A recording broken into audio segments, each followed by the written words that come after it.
up, lads and lasses? Damphyre here, back again with some more Infinite Lagrange. So today, back onto the frigate still, and I thought we'd do the Mare Tranquillitatis, or however that's meant to be pronounced as well. And yeah, that means we've covered all the Mares, and then we've got like the Ruby and the Noma left, and the FG300. So, Mare T, as it's normally referred to by myself and probably several other people who can also not pronounce that ridiculous name. It's a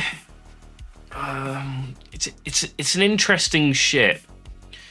So the A variant is kind of not used at all. There is just better in slot everything like in the frigates. Rubies, Xenos, Mares, all of them are just better at damage dealing than the A-type. But the B-type is actually pretty good, and the C-type is okay. So it's like a... for the majority of the time, it's an okay ship. So the A-type, it's mid-row, I believe. I'm pretty certain these are mid-row. So it sits in like this weird position where you want it to like deal damage because that's kind of what it was made for, although it's got anti-aircraft weapons on its main system, and it's got these missile systems which are also anti-aircraft, and it just doesn't really do much of anything. The A variant, I don't know why, it's just not particularly great. Because, I mean, it's got the missile system, it should be fine, right? We've got the right sort of stuff for it. We got sinks all... it's got friggin' concentrate fire, which is awful. But, you know, you got double hit rate bonuses here, which is really good on the missile system. We can have reduced missile interception, which doesn't really matter on this. So you go double intercept, double cooldown, lock on. Double intercept, double cooldown, lock on. Oh, you even have room for double damage. So you think it'd be okay. But for whatever reason, I have no idea. You've got 60 damage per hit. You've got a 25% cooldown reduction built in when firing at aircraft. And, you know, it's prioritizing corvettes and fighters, which is quite nice. It means it goes T-800s and cellular defenders and stuff like that first. But it just doesn't... It doesn't work. I mean, it does work. It's just... It's not very good. Its damage output is negligible. We have 406 damage per minute on an AA weapon. And, like... I think just because its damage output so low is why the issues are pretty bad. It has got one redeeming feature, and it actually has quite good intercept. But there are just better ships for the intercept at the same time. After the missile system, I'd recommend you go into the cross-integrated system. Again, this is a mid-row ship, so it's normally... I think it's mid-row or it's back-row, one of the two. So you don't normally have to go into the armor system early on this anyway. You can go into the damage system. And its, you know, redeeming feature is you can get, you know, some intercept on it, which is quite nice. And it is row-wide intercept, if I remember rightly. It actually might not be row-wide on the A-type, so even on the A-type, it's not particularly great then. And this goes up 0.1%, so you get an extra 1% chance. So you can have a 3% chance to intercept missiles and torps when this is all maxed out, which is... It's okay, I guess. If you bring 10 of these into fleet, it's, like I said, with the Mares, it's pretty much the same, the chance of probability and all of that. So, you know, it's okay. But then we have hit rates against frigates and destroyers, but the weapon system prioritizes aircraft. So that doesn't make any sense. And you wouldn't want this firing at frigates and destroyers anyway. It's got 25 damage per hit. Most frigates come with 5 damage reduction from armor as a base stat. I mean, even this shit probably has it. 5 armor. You've just lost 25% of your damage output. So this is only ever going to deal 20 damage per hit. Okay, we can buff it up. It's got no duration because it just fires continuously. It's got a 7-second cooldown with 3-second lock-on time. You can bring the cooldown down a bit more. We got lock-on efficiency and cannon damage. It's got concentrate fire, which is awful. It's just a bad ship, unfortunately. After that, yeah, probably go into the armor. You've only got energy resistances here, so you're going double HP and an energy resistance regardless of whatever you wanted. Propulsion. You can change the position to the back row. Why would you do this? If you wanted back row defense, like you've got a lot of stuff in the back row, that's the only time you'd ever take this.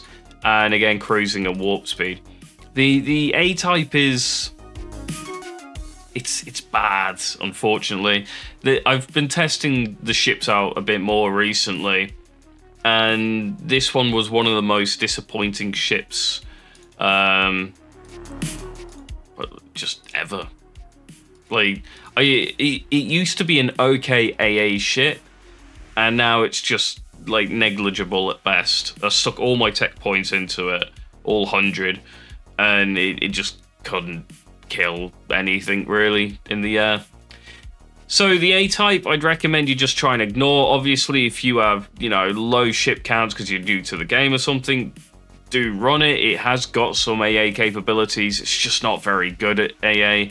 And again, it's got this weird situation where its AA weapons has frigate hit rate and destroyer hit rate, which you really don't want. If anything, those hit rates would be better on the missile system, because at least, the missile system's dealing a reasonable amount of damage, and it's going to get through armor, and 25% of it's not going to get just ignored by base frigate stats. So yeah, it's not very good, to be honest. Now, it does get better, and that is the B-type. The B-type is probably one of the sort of top 5, probably top 5, maybe even top 3 anti-aircraft ships you can bring in fleet. You got the Wing Hussar at 1, Xeno defensive probably at 2, and it's probably the Mare in 3. I'm not including some modules and some super caps that are quite good. The Eternal Storm's anti-air system seems to actually be functioning at the moment, and it's kind of funny to watch. So it's definitely up there. It's definitely in the top 5. And yeah, it basically all comes down to the fact that on the A-type you have these cannons, and cannons have terrible hit rate anyway. And now it gets swapped out, and now you have pulse weapons. Same as before, it's a mid-row ship. You can move it to the back row. The pulse cannons are, they're pretty good. We got an extra damage per hit by 20. We've got cooldown reduction. We got counter-attack, which sucks a little bit because it is counter-attack on these. But we have the all and important lock onto and attack aircraft in the same row. I know it says nearby row, but it doesn't. It does not shoot into the mid row, or if you have it in mid row, it does not shoot into the front row and the back row. If you have it in the back row, it doesn't shoot into the mid row. It shoots in the same row. And I know that because I tested it. And this really makes a massive difference to its capability. I can't remember if you can have both the strategies on the ship or just one. Either way, you just want to take the lock onto. I'm pretty certain you can only have one. We can test it quick, yeah. You do want the nearby row, which is a bit of a shame because increase the hit rate, pulse anti-aircraft weapons by 20% for 60 seconds after battle start would be nice to have. But you'd rather just have, nearby row and reduce cooldown every 30 seconds for 25 seconds. And I believe it increases the duration. Yeah. So you can actually get this up, I believe, so it's just permanently active. So you're permanently going to get a 50% cooldown reduction on this weapon for its entire duration, which is fantastic, and it's really, really good. You have, thankfully, hit rate against fighters and corvettes. So you go strategy, double hit rate, double cooldown, and you're probably at, what, 2 left?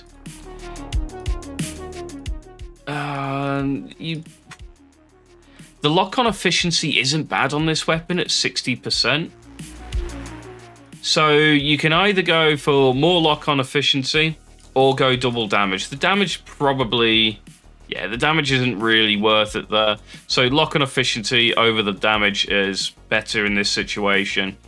And it's been so long since I've actually run this ship, which is a bit unfortunate. So yeah, go pulse damage, 1 lock-on efficiency, and yeah, the rest, you know, you're picking up your double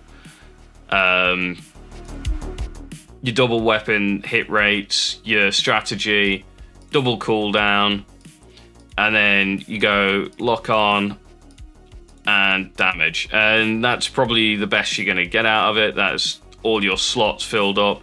You can pick up the 5% damage, but again, you're only dealing 20 damage. 5% of 20 is just not really worth it. If you are low on tech, like you can see I currently am, just use them on better ships, more meaningful ships where that sort of damage increase is going to help. But do unlock the strategy, because this is actually worth, you know, dumping some tech into just to bring it up. So it's 30 seconds for 30 seconds for 30 seconds, and then you got like this permanent focus fire on aircraft thing going off, and these things are really, really accurate for some reason. I had a battle, I think it was last server or the server before, and it was a newer player, and I say newer player, he played a few, you know, a few servers and stuff, so he's had some ships unlocked. He had this at V2, and he had to run it because it was the only AA he had, because I had a bit of a conversation with him after the fight, because it was like, I looked at the battle report, unfortunately I don't have it anymore, and these did like, I think like a fifth of his damage, anti-aircraft damage output, and he did have some AA, he had T-800s and he had Mistrals, so you can imagine that, you know, T-800s are on the field trying to shoot my aircraft, and Mistrals are on the field shooting my aircraft, and they still managed a fifth of the damage output. It was really quite impressive. So yeah, and it is probably all coming from those pulse weapons, I'm not going to lie. After the pulse weapons, you can run down into the missile system. Missile system is identical to the A-type, so I'd recommend, I say it's identical, but they switch it now, so it's frigate destroyers that this thing tries to target instead of, well, no, it still tries to target aircraft, but they switch the hit rates over to frigates destroyers, because I don't know why, the devs they just don't like this shit for whatever reason. You do have hit rate for fighters aircraft, so I would pick these two up. Double cooldown and double damage and the lock-on efficiency. And you have 1 slot left, so you can pick up one of the hit rates against frigates and destroyers.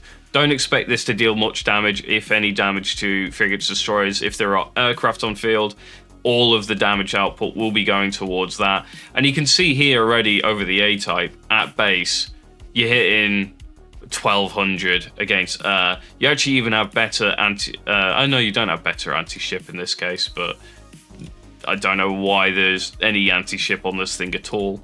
So if you've got the B-type, test it out, have a go. It might be something to, you know, sort out. Again, same as the A-type, you can move it to the back row. So depending if you're sort of back row heavy, move it to the back row to cover your back row from aircraft. If you're mid-row heavy, leave it and keep it in the mid-row. Armor system is identical. I say it's identical, but you've got less HP and all sorts going on. It's the same as normal, though. Pick up the HP and pick up one of the energy resistances. I've forgotten that they removed, I think, because it used to have 3 slots on the armor system. I'm sure it did. Way back in the day, though, like a year ago. So the pulse cannon is the best of the 3 variants, and it's odd because it's the one that does the most anti-air damage, even though there is specifically an anti-aircraft variant. And it kind of bewilders me, this shit, because you've got this one, you know, they've got the integrated type, which is anti-aircraft, but it's got stuff to try and shoot frigs in with, you know, higher anti-ship damage, but none of the damage actually really applies particularly well. You've got the pulse variant, which is high energy damage, anti-aircraft. It's really good. And then they go backwards again, giving you cannons, which struggle to hit aircraft. The damage per hit is so low on them that aircraft's armor actually comes into play. And it just underperforms in almost every situation. You have thankfully got focus fire on aircraft, so you can pick this up. If you were going to upgrade this, you'd be going focus fire to give you row wide. You'd probably be picking up neither of the hit rates because it doesn't really matter. So you'd be going double cooldown here. And then the double damage doesn't matter either. This ship is in a bad situation. The intercept's probably worth it there. And lock-on efficiency. It leaves you with 2 slots to either pick up the frigate hit rate and destroyer hit rate, which, you know, at 10 damage per hit, 50% of your damage against frigates is ignored. It's such an awkward ship, which is so unfortunate for it, to be honest. Yeah, just hope you get the B-type, basically. After that, you go into the missile system. It's got a similar situation here. We've got lock-on efficiency for this system's anti-aircraft weapon by 20% for 60 seconds when the battle starts, which is actually quite nice. We have the expands anti-aircraft coverage to same row ships built into this as well, which is actually really nice. So I definitely try picking this up. I don't know why, and I did test this, but if you pick this up so it's got coverage the same row ships, you still have to pick up the focus fire for the cannons to hit the same row aircraft. I'm not entirely sure why that's the case. This sounds like it should be, you know, like a ship-wide sort of thing, but it apparently only applies, unfortunately, to the missile system. So you will need to pick up both.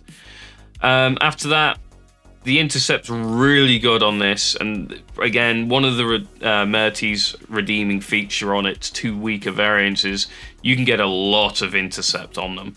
And as you can see here, we get 25%, and that's just this one ship. If you just increase the amount of ships you got 10 of these, you're getting 25% times 10, so missiles really struggle to get through at that point, and you can put this in the back row, which is quite nice as well. You have got fighter corvette hit rate. I would definitely be picking that up after the intercept. I like the intercept early on this thing. You got frigate destroyer hit rate, which I would just ignore. Probably jump onto the double cooldown here, and then you'd probably pick up the lock-on like so, and you should have room left for one of the damage mods, and that is how your sort of ship will end up looking like. And it does an okay job at anti-aircraft, don't get me wrong. We got 20 damage per hit here. It's got intercept as well. We've got the damage increase by 105, which is actually really nice on its anti-aircraft special ammo. It's got counterattack. You got nice abilities here, giving you row-wide coverage. We have the radar enhancement for intercept, and it's a lot of intercept. So yeah, it's not bad. And again, same for the armor system, same for the propulsion system. There is a command system on this, where you have when the aircraft of the fleet that meet the requirements are at disadvantage, anti-aircraft weapons will attack aircraft first, increasing the hit rate by 1%, and it's plus 4% per level, which isn't too bad. Cooldown of all anti-aircraft weapons of Jupiter ships is reduced by 3%. The flight time and cooldown of anti-aircraft weapons of our company aircraft are reduced by 3%. Unfortunately, Jupiter aircraft aren't sort of particularly meta. If you think of the top aircraft where this bonus would apply to, where this bonus doesn't apply to, and the meta of the aircraft, Mistral, Vetus, Vetus B, Vetus A, Vetus B, are like the main big ones, and they're all Antonius. And then if you go over onto Corvettes, T800s, Cellular Defender's Antonius. T800 is the basic thing, standard, or whatever it's called. So yeah, this really doesn't apply to all that many. I tried playing around and seeing if you could get this to work with like Eternal Storms and stuff for the anti-aircraft weapons of the company ships, and it just wasn't worth it in my opinion. Potentially now, with the new carrier, this might be a little bit better, but then it's going to have to be your flagship, and that just kind of puts it in a bad situation. I genuinely think that for the most part, you can ignore the command system on this ship, because I just don't think you'll ever really make use of it. And trying to do like a Jupiter-only fleet or something of that nature won't really help you out all that much. Again, propulsion and stuff is the same as before. Back row, put it in the back row if you're back row heavy. Leave it in the mid row if you are mid row heavy. And it'll get the most coverage for anti-aircraft there.